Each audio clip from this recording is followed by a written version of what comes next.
नमस्कार, आप देख रहे हैं हरिभूमि टीवी। दुनिया एक बार फिर ईरान के मिसाइल दावों से हिल गई है।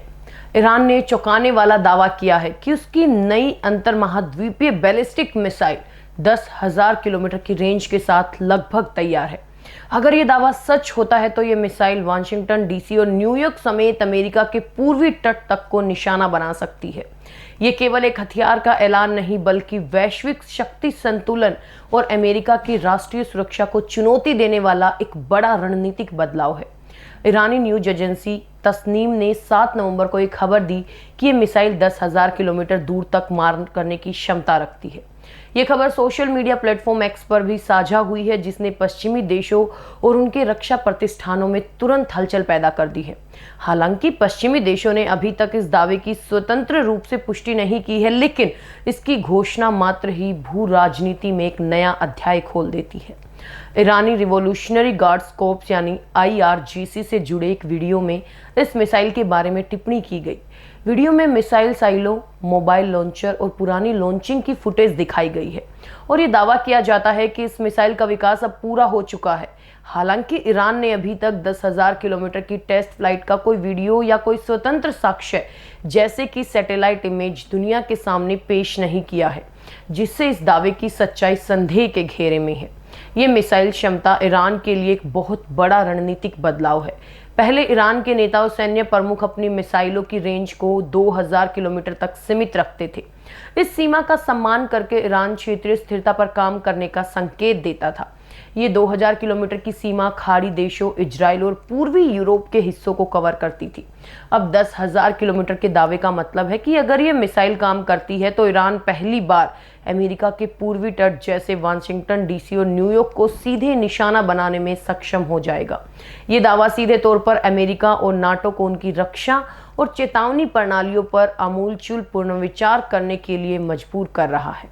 ईरान की मौजूदा मिसाइलें जैसे खोरम शहर 4, जिसे खैबर नाम से भी जाना जाता है, सिर्फ 2 से 3,000 किलोमीटर दूर तक ही मार करने में सक्षम है। 10,000 किलोमीटर की दूरी तक पहुंचने के लिए एक मिसाइल को कई अत्यधिक तकनीकी चुनौतियों का सामना करना पड़ता है और इसके लिए नई तकनीक की आवश्यकता होती है। अगर ईरान का ये मिसाइल दावा सच साबित होता है तो ये मध्य पूर्व और वैश्विक रक्षा रणनीति में अभूतपूर्व बदलाव लाएगा। अमेरिका की मिसाइल डिफेंस सिस्टम, जिसे GMD ground based mid course defence कहा जाता है, अभी उत्तर कोरिया जैसे छोटे खतरे के लिए बनी है। ईरान ICBM से बचाव के लिए अमेरिका को अलास्का और कैलिफोर्निया में अपने इंटरसेप्टर मिसाइलों की संख्या और क्षमता में व्यापक विस्तार करना पड़ेगा।